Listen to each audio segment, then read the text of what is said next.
Muy bien, vamos a cambiar completamente de información. Dejamos por un momento lo que es la situación epidemiológica de aquí del nordeste argentino y nos trasladamos a noticias a nivel internacional porque estamos siguiendo muy de cerca la situación que se está viviendo en Europa del Este con Rusia y Ucrania, una situación tensa en donde la soga cada vez se pone más tensa. Pero para hablar de estas cuestiones internacionales estamos en comunicación directa con Luis Rosales, un especialista, colega, periodista y analista internacional, a los cuales le damos las muy buenas noches. ¿Cómo estás, Luis? Te saludamos desde la provincia del Chaco. Hola, buenas noches. Un gran saludo a todos los chaqueños y correntinos que sé que siguen día a día este noticiero. Muchísimas gracias, Luis, muy amable. Bueno, Luis, ¿se acabó la espera? ¿Se terminó esta tensa calma que se estaba viviendo en toda la zona entre Ucrania y Rusia? No, en realidad hoy se prorrogó por una semana más, te diría, porque hoy hubo una reunión muy importante en la siempre neutral Suiza. Es impresionante cómo pasan los años, cambian los actores. Suiza sigue siempre siendo el territorio donde se juntan los posibles beligerantes de una guerra, donde siempre neutral Suiza. Hoy estuvieron reunidos en Ginebra, en Suiza, el ministro de Relaciones Exteriores de los Estados Unidos, Anthony Blinken, y Lavrov, que es el ministro de Relaciones Exteriores de Rusia.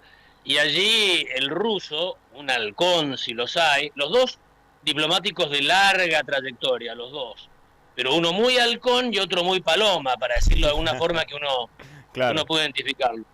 El ruso, ministro de Relaciones Exteriores de todo el gobierno de Putin prácticamente, 18 años como ministro de Relaciones Exteriores, le pidió a los Estados Unidos que le contestara en un plazo no mayor de una semana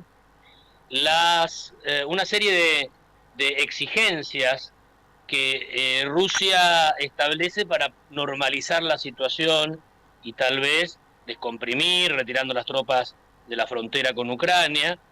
Y estas condiciones tienen todas que ver con garantías para que la OTAN, la Organización del Tratado del Atlántico Norte, que es la organización defensiva más grande del mundo, que incluye a Estados Unidos, a Canadá, de este lado del Atlántico, por eso se llama el Atlántico Norte, Claro. y del otro lado del Atlántico Norte incluye a todas las potencias europeas occidentales, el Reino Unido, Francia, Alemania, Italia, España, y sigue la lista, para que la OTAN no tener garantías, dicen los rusos, por escrito dentro de la próxima semana, de que la OTAN no se va a expandir y va a incluir dentro de sus miembros a Ucrania.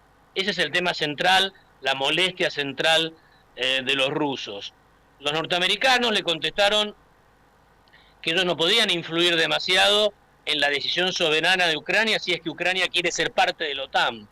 Y así que en el tema de fondo no hay acuerdo, pero por lo menos en las formas, las dos grandes cabezas de este problema se reunieron, conversaron y por lo menos se dieron una semana más de plazo. Mientras Claro. tanto, en la frontera ucraniano-rusa, la situación es compleja, cada vez más soldados, más pertrechos, mucha tecnología militar por el lado ruso, y ahora con la variante de que en el país vecino, al norte de Ucrania, al oeste de Rusia, que se llama Bielorrusia, Uh-huh.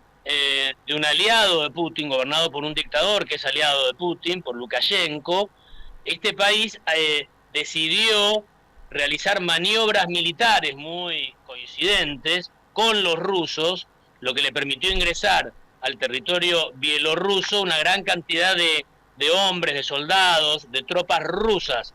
Así que ahora Ucrania está rodeada por su frontera directa con Rusia, pero también está llena de rusos la frontera de Ucrania con Bielorrusia. Claro. Y por el sur, suponte que fuera un cuadrado de Ucrania, Uh-huh. tiene un lado, el lado con Rusia lleno de tropas, el lado de arriba con Bielorrusia lleno de tropas, y el lado de abajo, que es el Mar Negro, también tiene presencia rusa porque está la flota del Mar Negro de los rusos allí.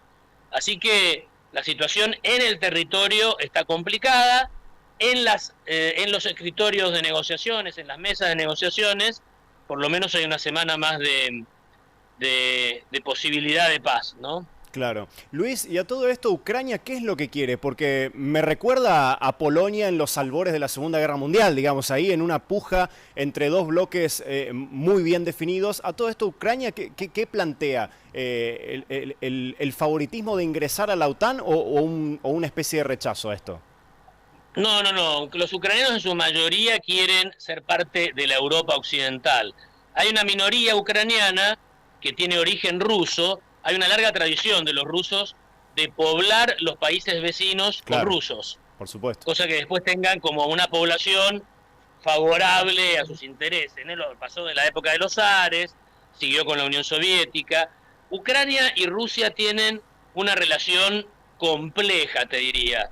Vos sabés que al inicio de todo, cuando se empezaron a organizar esas tribus eslavas, de esas enormidades de territorio, pues son enormes los territorios, primero se organizaron bajo el control de la Rus de Kiev, de la Rusia de Kiev.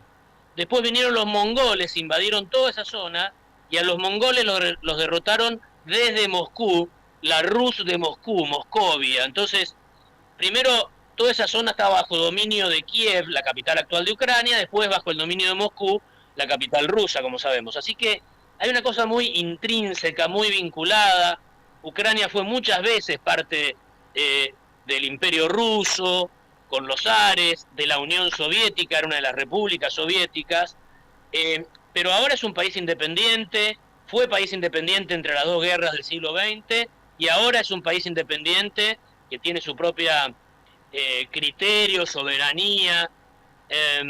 Son parecidos a los rusos, son eslavos, cristianos ortodoxos, escriben en cirílico como los rusos. Claro, inclusive comparten más o menos el mismo idioma también. Claro, el ucraniano y el ruso. Bueno, ustedes conocen bien a los ucranianos, hay mucho ucraniano ahí en el Chaco, Es cierto, muchísimo ucraniano en el Chaco. es cierto.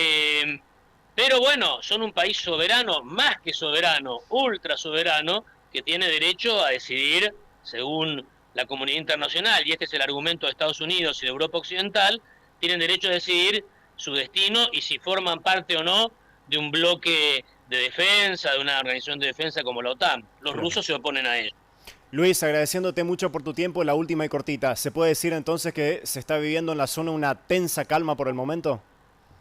Tensa calma por el momento. Ahora, tal cual lo señalaste, hay muchas reminiscencias de otras guerras. Y las otras grandes guerras, y eso es increíble, que esta se empiece a aparecer a una de esas guerras que ya creíamos que habíamos superado. Ahora habían guerras de otro tipo, más focalizadas, vinculadas a temas, no sé, de religión, del fanatismo fundamentalista musulmán o lo que fuere. Esta es una guerra de ucranianos contra rusos con tropas casi trincheras como la Primera Guerra Mundial, casi, o tanques como la Segunda Guerra Mundial. Sí, es Bueno, increíble realmente.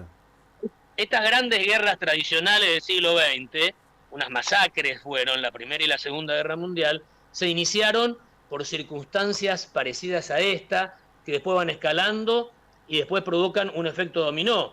Ucrania tiene un convenio con Suecia se mete porque a Rusia, porque los países bálticos, Estonia, Lituania, si se mete Ucrania, tienen que, entonces efecto dominó y la guerra escala. Ojalá que hayamos aprendido algo los humanos y que estos escarceos, estas discusiones en la frontera entre Rusia y Ucrania no escalen, como lo hicieron en el siglo XX, en un conflicto de escala mundial.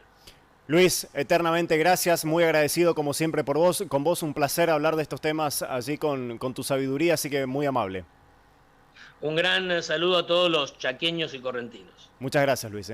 Un abrazo. Hasta luego. Hasta luego. Allí pasaba nuestro colega analista internacional Luis Rosales desde la Ciudad Autónoma de Buenos Aires acerca de y haciendo, ¿no?, este balance, este análisis de la tensa calma, como bien lo estábamos señalando, que se está viviendo en toda la zona de frontera entre Ucrania y Rusia. Vamos a seguir muy de cerca, por supuesto, este tema en todas las ediciones de Noticiero 9. Vamos a continuar con más información y cambiamos de tema.